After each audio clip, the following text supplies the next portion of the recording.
Right, I'm here with Peter on the Revell stand. Talk us through this range, because we came to this last year, and your Nano Quad actually was our biggest hitting video on YouTube. So, great news there for you guys. Available in new different colours, I believe? Yeah, new different colours, available shortly. Right. Very successful, really top-selling product. Fantastic. We have got some new products coming.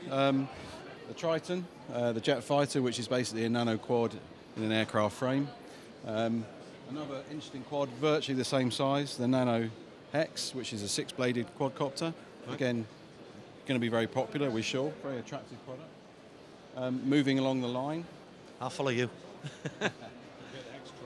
We have the X-Spy, which is an FPV quad, so you can attach a smartphone via an app and actually film FPV, first-person view. Yep. Going back this way slightly, we have the Hexatron, which is a large quad there. Very easy to fly. Generally, the bigger things are, the easier they are to fly, more stable. There's a version of that, again, with FPV, as with the X-Spy. Has its own FPV built into the transmitter or the handset. Right. The question I have to ask is, these smaller ones, how stable are they in a breeze? They're all the smaller they are, I guess, the more wind sensitive they are. But generally, they're all really easy to control compared to a conventional helicopter. How long would you say, given on average, would it take to, say, not master it, but to have a good flying technique? I would have thought probably a few hours of sensible flying. Maybe not even with some tuition, just following the instructions, and you know, they are very stable, self-righting. And yeah, you can master it. And seems to be a really big thing we're finding down here at the Toy Fair today is the quadcopters. Quad mania, isn't it? They've kind of jumped in from last year and really taken the market by storm. Indeed. So it's how are you finding it as a manufacturer? Are you having to now market it and be competitively priced? Because there's so many people doing them. There is a lot of competition, but it's keeping ahead on technology and price-wise. I'm glad you mentioned that. We have this quadcopter here. Which is coming in at a very competitive price and comes with a camera. Right. You can record down to a USB stick, right, and put it onto your computer. Moving away from that, another very reasonable price quad, which I'll show you flying shortly, is the Rayvore. Virtually indestructible, crash it, bash it. You can even stand on it and it survives. Right. Virtually indestructible. I say virtually, although parts are available. Yeah. Everything's virtually indestructible. Flight time on this is good as well, quite impressive, between 5 and 7 minutes. Sometimes customers had up to 10 minutes, but I would say comfortably a good sort of flight time out of this one. We describe it as a sport quad. It's very manoeuvrable, flies reasonably fast, flies outside very well in a reasonable amount of wind. All right, because this is why I asked the question, what are they like in the wind? And most of these kind of just for indoor use?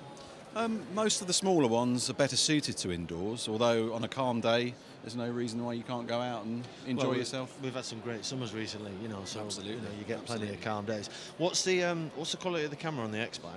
The X-Spy, it's I'll show you exactly. Quality of the camera is 640 by 480. Right. It's not really meant for actually taking photograph and stills. Yeah. It's meant so you can view it, to control it from an FPV point of view, first-person view. Yeah, this technology seems to be very popular, we're finding today as well. And there's only one downside to it. The technology is absolutely fantastic, but the phone batteries are terrible, aren't they? You'd think with all the technology that they've got nowadays, it'd make the batteries last longer. Absolutely. That's the only fault I can find with any smartphone nowadays is, the batteries definitely need upgrade. Yeah, you just choose it up. But with an average, suppose flying time of how long on that one?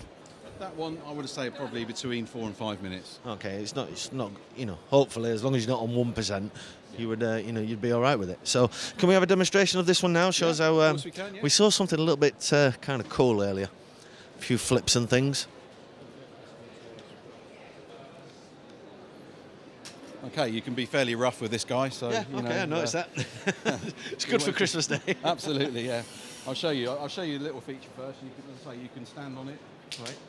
You heard the click there, so I was actually, really putting some force on it. Very stable. See, hands off on the control.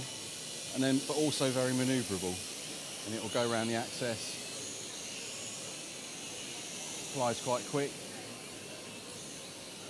How long's the charge time for the battery? It's probably about 25 minutes to half an hour. Okay, so that's not too bad. You can buy multiple batteries, they all slot in independently. Okay. Another good feature, you're probably going to think, what's he doing? But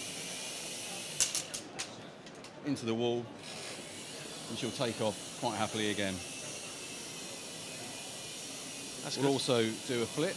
Yeah, I noticed this We'll earlier. try not to kill the other camera crew. That's okay, don't worry about them. They don't work with us. Take them out. Actually, show me what it's like. Could it take his camera out?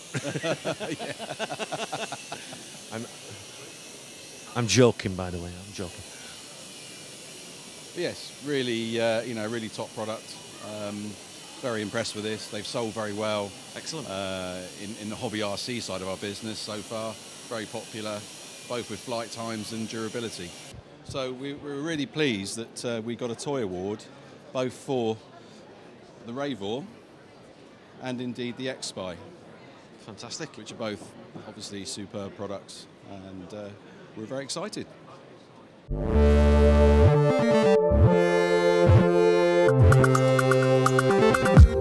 Clubit TV.